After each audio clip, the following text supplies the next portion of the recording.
করে নিয়েছো তেমন করে? সব বুঝি এবার বৃথা হয়ে যাবে। কেন কঙ্কা? বাবা আমাকে নিয়ে আজ এখান থেকে পালাবে বলে ঠিক করেছে। কার সঙ্গে কথা বলছিস মা? সুমন্ত বাবু এসেছি বুঝি? আমার বুঝি বলছো কেন? তুমি তো দেখতেই পাচ্ছ যে আমি এসেছি। এই সব বলে দিয়েছিস বুঝি? দিলে দিয়ে দগ্ধ হওয়ার চেয়ে চূড়ান্ত একটা কিছু হোক আমিও তো চাই বাবা। নিজের স্বার্থ সিদ্ধির জন্য কঙ্কাকে হাতিয়ার রূপে ব্যবহার করবার সুযোগ তুমি পাবে না শান্ত দাস। তুমি আমাদের মধ্যে কথা বলে কার অধিকারে? কঙ্কার ভাবি স্বামীর অধিকারে। আমি তা হতে দেব না। কঙ্কার আমাকে আমার কাছ থেকে ছিনিয়ে নিতে চাইবে, আর করলে তাই আমি মেনে নেব। আমাকে না বেরোয় সুমন্ত বাবুর তুমি কোনো ক্ষতি করতে পারবে না। চলে যা কঙ্কা। এই যে শান্ত দাস, ওসব মুক্তি রাখো। ওই মুক্তির ভয় সুমন্তকে দেখিও। আমি যখন একবার কঙ্কাকে বিয়ে করবো বলে কথা দিয়েছি, তোমার মতো হাজারটা শান্ত দাস আসলেও আমাকে আমার পথ থেকে এতটুকু সরাতে পারবে না। বাবা আমি নাইবা হলাম তোমার নিজের মেয়ে, নাইবা থাকলো তোমার সঙ্গে আমার কোনো রক্তের সম্পর্ক, তবুও তো তুমি আমাকে মেয়ের মতো করে মানুষ করেছ।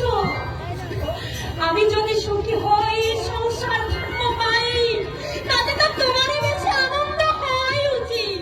তুই সুখী হবি না কঙ্কা। বাবা বাবু মশাই যদি কোনদিন তোর অতি চুরের কথা জানতে পারে, সেদিন রাস্তা আপনি আমার ছাড় মতো ছুঁড়ে ফেলে দেবে। বাবা কঙ্কা আমাকে সব কথা বলেছে। ওসব জানি না বাবু মশাই। বেশ, তুমি যা জানো বলো। তারপর দেখো আমি কঙ্কাকে ঘৃণা করে দূরে সরিয়ে দিই, নাকি ভালোবেসে কাছে টেনে দিই। কঙ্কার সুখ শান্তি আমিও চাই বাবু মশাই, কিন্তু মায়ের কথা ভাবলে মনে হয় কোন ভদ্রলোক ওকে বিয়ে করে সুখী হবে না। কঙ্কার মাকে তুমি চিনতে? হ্যাঁ চিন্তাম। এখন আমি কাশতে সিধু গুন্ডা নামে পরিচিত ছিলাম। তুমি তুমি তুমি আমার মায়ের কথা বলো বাবা, আমার মায়ের কথা বলো। তোর মাকে নিয়ে তোর দিদিমা এসেছিল তীর্থ করতে। তোর মা ছিল তন্ত্রবশী, দেখেই যেন ঘুম পার করে না। এক বাবু মশাই তোর মায়ের মুক্ত হয়ে বিয়ে করলো। বিয়ের সময় তোর দিদিমা তার নিজের পরিচয় গোপন রেখেছিল। এই সেই পরিচয়? কঙ্কার দিদিমা ছিল কলকাতার নিষ্ঠপল্লীর এক মেয়ে ছিলেন, পেশাদার রঙ্গমঞ্চ অভিনয় করত। এসব কথা আমি শুনেছিলাম কাশির এক পান্নার কাছে। সেই পান্নাই নাকি ও দিদিমাকে চিনত। সেই বাবু মশাই বিয়ের কিছুদিন পর কোন এক সূত্রে জানতে পারে কঙ্কার দিদিমার আসল পরিচয়। তখন কঙ্কার মায়ের আর ঠাই হলো না সংসারে। চোখের জল সম্বল করে তাকে দাঁড়াতে হলো রাস্তার মাঝে, তাই না? হ্যাঁ ঠিক তাই। সেই সময় আমি একটা খুন করে বছর দেড়েকের জন্য গা ঢাকা দিয়েছিলাম। বেশ বদলে রাতের আধারে কাশিতে যেতাম, আবার বাড়ি আসতাম। কঙ্কা তোমার কাছে এলো কি করে? একদিন রাত্রে অন্নপূর্ণা মন্দিরের কাছে দেখি এক ভদ্র মহিলা মারার মধ্যে আছে। পাশে তার একটা ৬-৭ মাসের বাচ্চা কাচ্ছে। আমি টর্চ চালতেই চিনতে পারলাম তোর মা।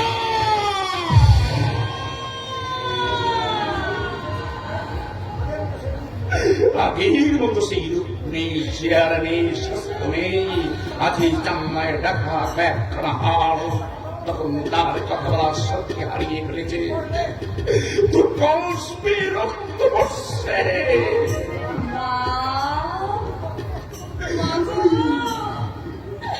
তুমি কত কষ্টই না পেয়েছো, কত দুঃখই না তুমি পেয়েছো। অনেক কষ্টে বাচ্চাটাকে আমার পকেটে দিয়ে অস্পষ্ট স্বরে যেন মুখ বেঁধেছিল, কিন্তু মুখতে পারল না। মরণ এসে তাকে নিয়ে গেল। তুই সেই বাচ্চা, তুই সেই বাচ্চা। বউ মশাই, আমি খুনি খুঁজে কিন্তু বিশ্বাস করুন বউ মশাই, এখানকার স্নেহ কাতর বাবা তাহলে আমার রোজগারের হাতিয়ার হলেও কাউকে ওর কাজ হতে দিনি। এক বদমাশকে নষ্ট করবার জন্য মরিয়া হয়ে উঠেছিল, আমি তাকে খুন করে এই গঙ্গার জলে ফেলে দিয়েছি। তুমি কি বলছো বাবা? আজ সব সত্যি কথা বললাম মা।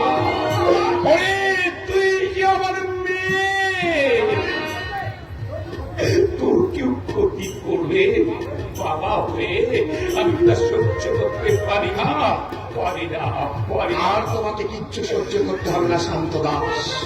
তোমার সব কথা শুনে আমি বলছি, আমি কঙ্কাকেই ভালোবাসি, আমি কঙ্কাকেই বিয়ে করবো। তুমি অনেক অনেক বলো মশাই, অনেক বলো।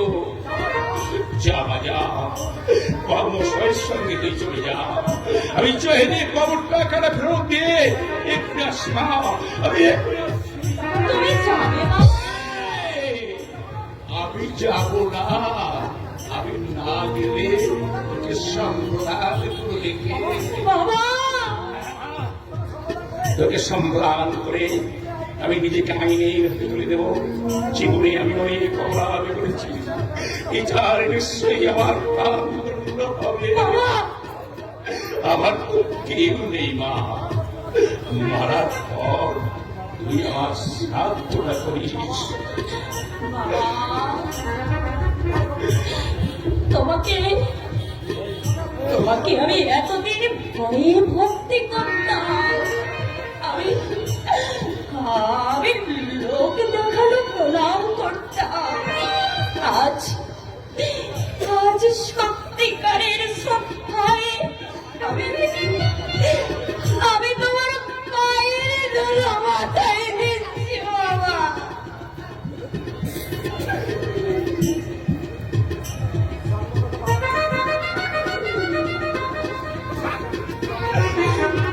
জন্মদাতা বাবা আমাকে নিষ্ঠুরের মতো ত্যাগ করেছে, আর তুমি তুমি আমাকে পরম স্নেহে বুকে তুলে নিয়েছ। আমি আমি যতদিন বাঁচব আমি শুধু তোমাকেই বাবা বলে জানো।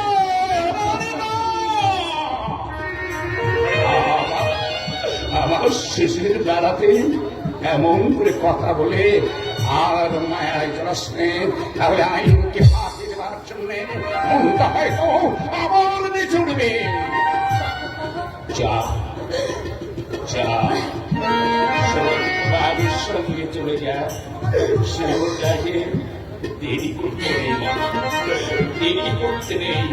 আমি জয়দেব বাবুর টাকাটা দিয়ে একটু ফিরে আসলাম, এখানে ফিরে আসলাম।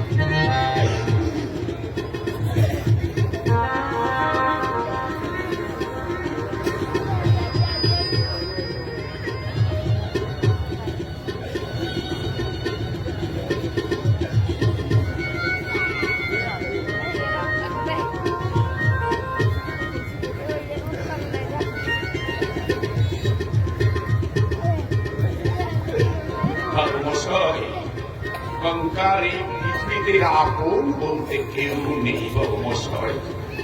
তাই আজ থেকে কঙ্কার শিবুরের আমি তোমার হাতে তুলে দিলাম বাবু মশাই।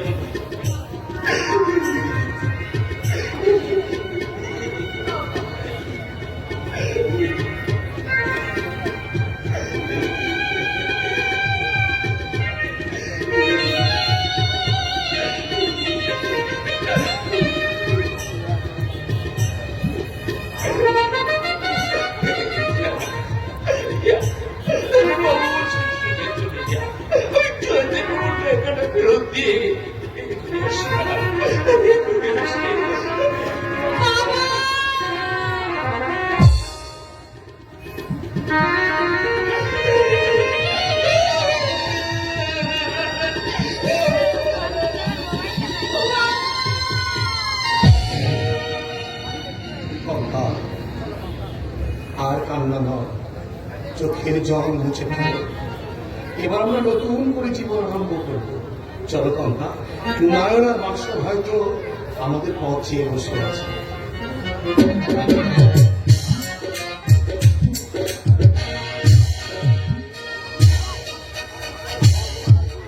বালিগঞ্জের বাড়িতে তুই কৌশলে আত্মসাৎ করেছিস, আবার কারখানাটাও নিতে চাইছিস। ঋণের দায় ওদের কারখানা যেতই না। তার জন্য দুবার যে কারখানা চুরি করিয়ে দিনের পর দিন সেই টাকা সরিয়ে খাতা কলমে তুই লোকসান দেখাচ্ছিস, আবার সেই টাকায় ছদ্মনামে ঋণ দিয়ে কারখানার এই চরম দুরবস্থা তুই সৃষ্টি করেছিস। এত অন্যায়, এত ভাব ধর্মের শরীরে ভেবেছিস। এটা তো তোমারই খুশি হওয়ার কথা না। আরে! তোমার ছেলে বড় লোক হোক, কারখানার মালিক হোক, তাকে তুমি চাও না মা। আহেন, তুই যেমন আমার ছেলে, উৎসব তেমনি আমার মেয়ে।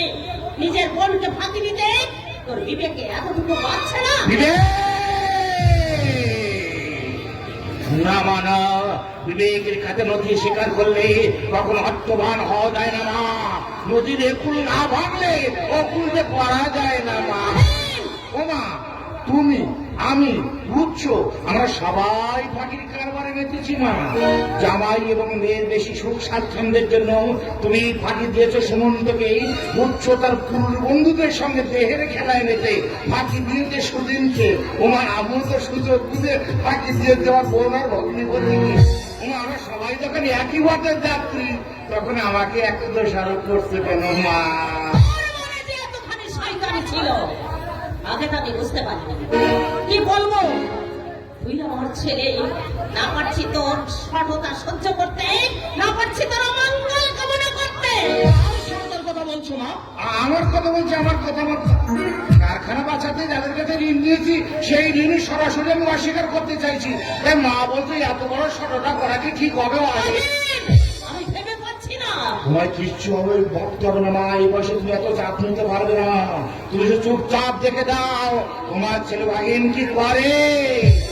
আমি একটা কথা বলবো, বলো বলো বলো। উৎপাদন, আমদানি, রপ্তানি সব তো ঠিকঠাক চলছে, তাহলে কারখানা তো লোকসান হচ্ছে কেন?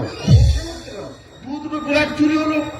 ভদ্রদের কাছ থেকে যত সময় মাল আমদানি রপ্তানি করতে পারছি না, তাই কারখানা চালু রাখতে এক গর্ত করে অন্য গর্ত ভরতে হচ্ছে। কিন্তু এভাবে আর কতদিন চালানো যাবে? একটু দেখে শুনে পথ চলো সরিন। পায়ের তলার মাটি একবার সরে গেলে আর কিন্তু তুমি সোজা হয়ে দাঁড়াতে পারবে না।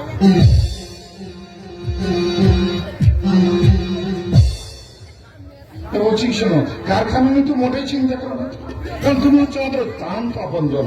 আমার দ্বারাই যদি তোমার কোনো ক্ষতি হয়, তুমি আমাকে কিছু না বললো ঈশ্বর আমাকে কিছুতেই ক্ষমা করবে না। এলাকায় বালিগঞ্জের বাড়িটা আমার হাতছা হয়ে গেল, কারখানাটাও যাওয়ার পথে। ভাবছি এত বিপর্যয়কারী উঠে আর বুঝে আমি সোজা হয়ে দাঁড়াতে পারবো? ভাটার টানে নদীর জল শেষ হয়ে যায় সত্যি, আবার কুল ছাপিয়ে জোয়ার আসে, এটাও তো সত্যি। হ্যাঁ, তাও সত্যি। এই শোনো, তুমি তো শরীরটার দিকে আগে খেয়াল করো তো। স্বাস্থ্য তো তোমার খুব তাড়াতাড়ি ভেঙে যাচ্ছে। কিছুদিন যাওয়ার পেটে একটা যন্ত্রণা হচ্ছে, সেই সঙ্গে জ্বরও হয়। সে কি? শোনো, ভালো তুমি আজ ভালো করে ডাক্তার দেখাও। আর শোনো, ভালো কথা, মাঠ খতরে একটা অনেক ছেড়ে দাও।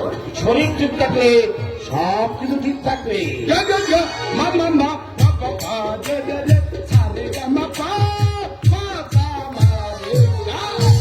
এই, তোরা দাম উঠতে উঠতে কেন রে? আনন্দের ব্যাপার ঘটলে আনন্দ হবে না? কি আবার ঘটলো? ছোট্টা বাবু যে বাধা পড়েছে। বাধা পড়ছে মানে হাতে হাতে বাধা পড়েছে, চোখে চোখে বাধা পড়েছে, হাতে হাতে বাধা পড়েছে। পরিষ্কার করে ভালো লোক, পরিষ্কার করে বললে বিশেষ কিছু সুবিধে হবে না। আশা ভঙ্গের বেদনায় মুন্ডুখানা উল্টো দিকে ঘুরে যাবে। দঙ্ক না, আপনার দঙ্কনটা কেউ ভয় পায় না। ছোট্টা বাবু যখন সংসারী হয়েছে, তখন আর ভয় পাওয়ার কোনো কারণ নেই। আমি কি করবো? সংসারী হয়েছে মানে? সংসারী হয়েছে তো, আগে আমি কি করবো? শাক বাজাবো না উলুদ ধরে দেবো? আমি নাচ দেবো না গান গাইব? টুকটুকে বউ ঘরে এলো, আনন্দের সব হরি বলো। টুকটুকে বউ ঘরে এলো।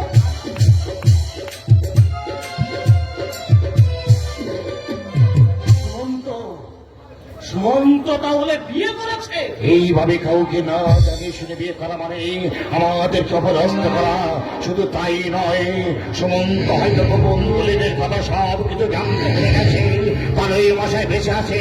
ও যদি কোর্টে কেসে করে তাহলে কালোই ভাষায় সুমন্তর বিরুদ্ধে সাক্ষী দেবে। তার ফলটা কি হবে একটু বার কি করে ভেবে দেখেছে সোজে। এ বিয়ে আমি কিছুতেই মেনে নেব না। কি হলো কি হলো কি হলো? ভালো বাড়ি ভিতরে চলো চলো চলো চলো চলো চলো।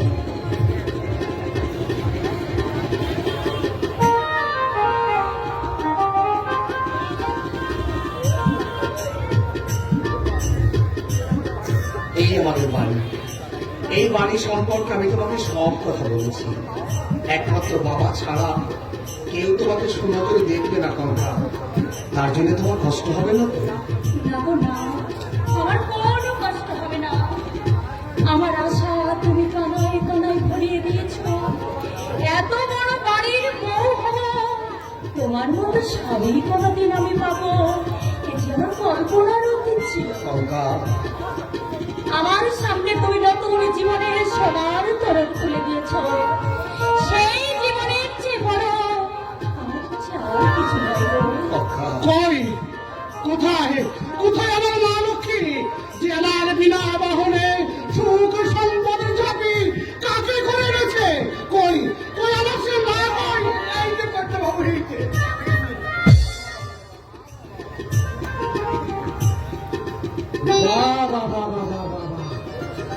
এই যে সত্যি সত্যি আমরা আবাদি থেকে করুণাময়ীর মতো এই সাধারণদের জন্য অমৃতের বাজিয়ে নিয়ে এসেছে। আমার কথার সঙ্গে মিলল কিনা করতে পারবো? আমি চাই পাড়ায় সবাইকে খবরটা জানিয়ে দিয়ে আসতে চাই। লক্ষ্মী মোদের ঘরে এলো আনন্দ সব হরি বলো।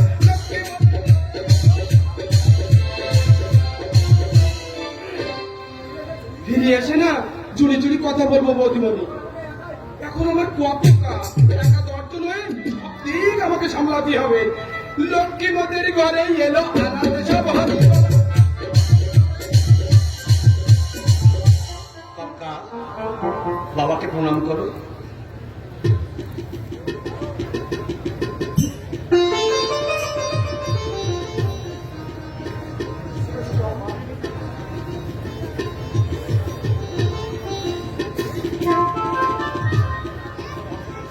চির সুখী হও মা। আমাকে সুখের আশীর্বাদ কেন করলেন বাবা? কেন মা? আমি তো আমার নিজের সুখ চাই না বাবা। আমি শুধু চাই আপনাদের সবাইকে ভালোবাসতে, আপনাদের সেবা যত্ন করতে, আর সারা জীবন আপনাদের কাছাকাছি থাকতে। এই কটি কথায় আমার বুকের সমস্ত জ্বালা তুই জুড়িয়ে দিলি মা। আমি তোকে দেখেই বুঝেছি মন্দাকিনী ধারার মতো আপন মহিমায় সংসারের সমস্ত গ্লানি ধুয়ে মুছে দিতেই তোর সৃষ্টি মা। আমার সঙ্গে ঘরে চল মা। তোর শাশুড়ির বড় ইচ্ছা ছিল তার হাতের কঙ্কন জোড়াটা তার ছোট ছেলের বউকে পরিয়ে দিয়ে যাবে, তা সে দিয়ে যেতে পারিনি। আমার উপর রয়েছে সেই অসম্পূর্ণ কাজের দায়িত্ব। এসো মা, ঘরে এসো। দাঁড়াও বাবা। বৌমা এসেছো দেখছি। রহিম, তোর মাকে দেখো, সুমন্ত বিয়ে করে বউ নিয়ে এসেছে। বৌমা, নববধূকে বরণ করে ঘরে তুলে যাবা। মা, প্রণাম করো, এরা সবাই তোমার গুরুজন।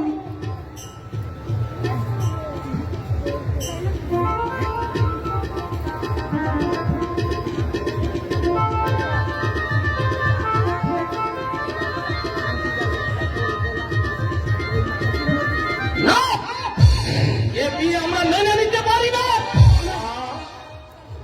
এবারে একটা মান মর্যাদা আছে, এমন অসামাজিক কাজ মেনে নিলে এবারে মান মর্যাদা নষ্টই হবে। এবারের মান মর্যাদা রক্ষার দায়িত্বটা কিন্তু তোমার আছে, আমার বেশি। আপনার চেয়ে আমাদের বেশি, যেহেতু আমাদের দশজনের সঙ্গে মিশতে হয়। একটা ভিখারি বৈষ্ণবী যে দুয়ারে দুয়ারে ভিক্ষে করত, যার কোনো সামাজিক মর্যাদা নেই, পরিচিতি নেই, তাহার নেই কোনো সুচিতা। জগতের সবাইকে বিচার করতে যেও না।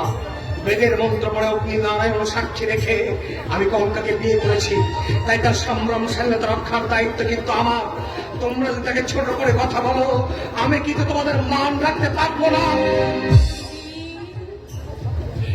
তোমার তোমার সব কথা সত্যি দিদি। আমি ভিখারি বৈষ্ণবী, সামাজিক কোনো পরিচয় আমার নেই, কিন্তু বিশ্বাস করো দিদি, আমার দেহের সুচিতা বিন্দু মাত্র নষ্ট হয়নি দিদি।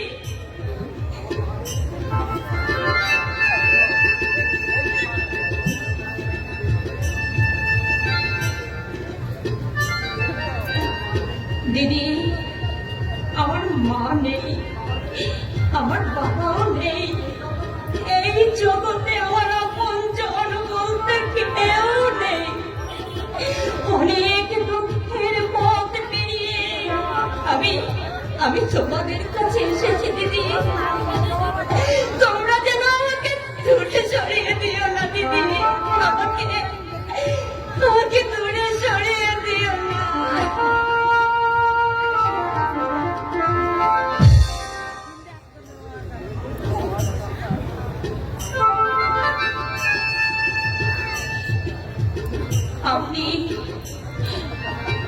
আপনি আমার স্বামীর দাদা, স্নেহের পাত্রী হিসেবে আপনার প্রতি আমার দাবি আছে, আমার অধিকার আছে।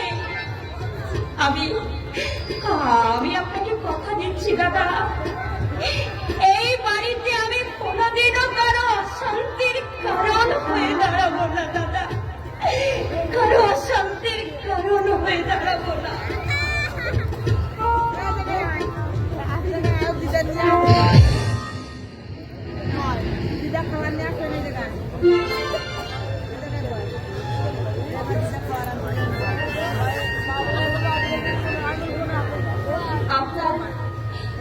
আপনার সঙ্গে আমার সম্পর্কে কথা আমি জানি না, শুধু আমি এতটুকু জেনেছি আপনি আমার গুরুজন। চোখের জলে আমি আপনাদের করুণা ভিক্ষা করছি। স্বামীর সংসার স্বর্গে আমি আপনাদের সবাইকে নিয়ে থাকতে চাই। তা থেকে আমাকে বঞ্চিত করবেন না, আমাকে বঞ্চিত করবেন না। আমার কিছু করবার ক্ষমতা নেই, কারণ আমি এই বাড়িতে আশ্রিত। তবে যাবার বেলায় সতীনকে একটা কথা বলে যাই, সংসারটাকে সর্বদাই আবর্জনা মুক্ত রাখাই ভালো। ঘরের লক্ষ্মী সে হলো তুমি আবর্জনা। কি হলো, তোমরা চুপচাপ দাঁড়িয়ে আছো কেন? একবার এই মায়ের প্রতিমার মুখের দিকে চেয়ে দেখো তো, তুমি পাশে পারে তাকে অনাদর করে দূরে সরে দিতে। অনাদর নয়, আমি তাকে সমাদরে বিদায় দিচ্ছি। একটা পথের মেয়েকে কিছুতেই আমি এবারই বউ বলে মেনে নিতে পারবো না।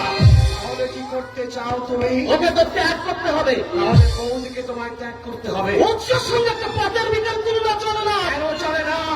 বৌদি যেমন তোমার স্ত্রী, কঙ্কা তেমনি আমার স্ত্রী। এই বাড়িতে থাকার কোনো অধিকার নেই। বৌদি যদি থাকে, কঙ্কা নিশ্চয় আছে। আর নিশ্চয়ই আছে। আমার সব কিছুতে তোমাদের দু ভাইয়ের সমান অধিকার আছে। আর কতটুকু অধিকার দলিলটা একবার দেখিয়ে দাও না। কোন দলিলের কথা বলছো বউ? কেন বাবা, যে দলিলে তুমি সই করেছিলে? দেখো বাবা, দেখো এই সইটা কি তোমার? এ তো আমার সই। এই দলিল তুমি উচ্ছৃঙ্খল মধ্যমী বলে সুমন্তকে তোমার স্থাবর অস্থাবর কোন সম্পত্তি দাওনি। সুমন্ত শুধুমাত্র বরাহনগরের বাড়িতে বসবাস করার অধিকার পাবে।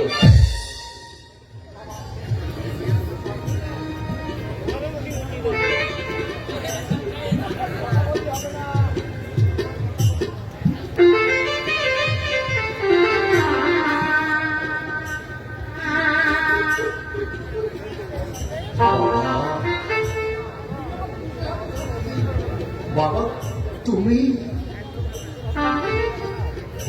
নিজের হাতে আমাকে সর্বশান্ত পথের বিক্রি করে দিলে বাবা, বিক্রি করে দিলে। সব প্রমাণ সব। তুই তুই এমনি করে আমার সঙ্গে প্রবঞ্চনা করলি। সমুদ্র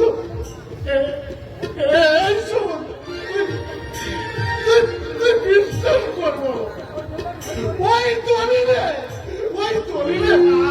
আমি আমি সই করিনি, ওই দলিলে আমি সই করিনি, আমি সই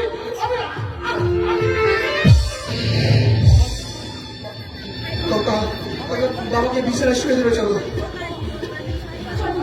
চলো বাবা, ঘরে চলো।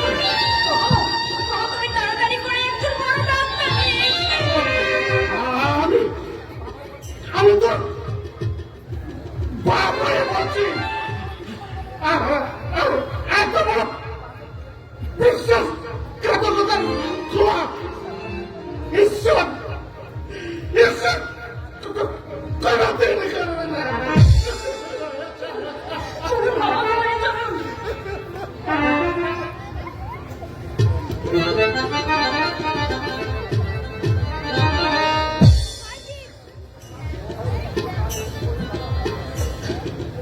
বাহ বাহ বাবা, বড় ভাইয়ের উপযুক্ত কাজ তুমি করলে বাবা। এই না হলে কি মায়ের পেটের বড় ভাই। বাবা নিজেই তোমাকে এই সম্পত্তি থেকে বঞ্চিত করেছে। সাবাস বৌদি সাবাস, তোমরা যে সত্যি সত্যি আমাকে এত বেশি ভালোবাসো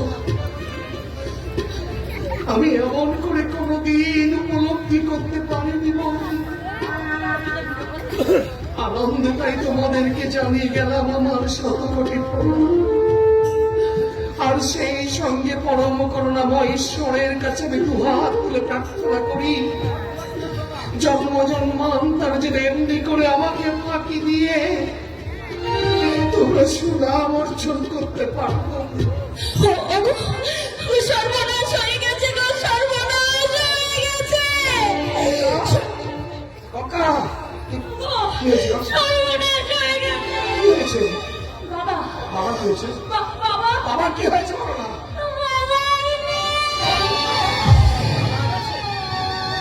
বাবু বাজার যেটিয়ে সোজা করে রয়েছি, তোদের করে মাছ তৈরি তরকারি সবকিছু কোথায় রাখ। সবার মুখে তো গম্ভীর গেল, কি হয়েছে কি বলে? তোমার দিদিমণি এই বাড়িতে পা দিতে না দিতে একজনের মাথা খেয়ে বসে আছে। কি আর কাকে বলে? নানা, এ আমার কি হবে জানলে? আমি এই বাড়িতে কোনোদিনও আসতাম না। তুমি আমাকে তাকিয়ে দাও, তা না হলে আমার চাই তোমাদের সব শেষ হয়ে যাবে গো, সব শেষ হয়ে যাবে। কি হয়েছে সেটা বাবু?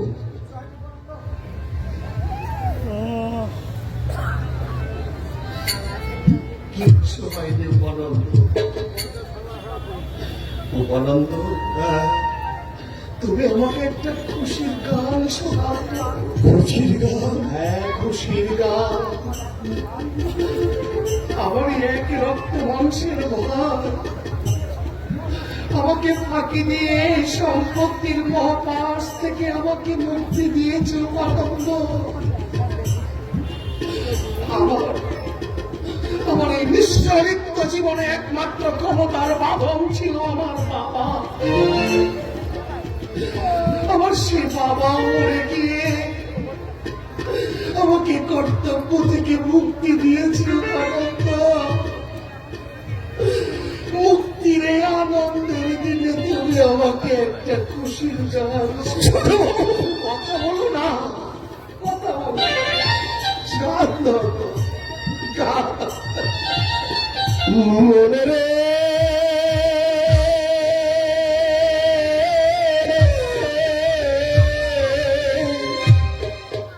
ওরে যোগবি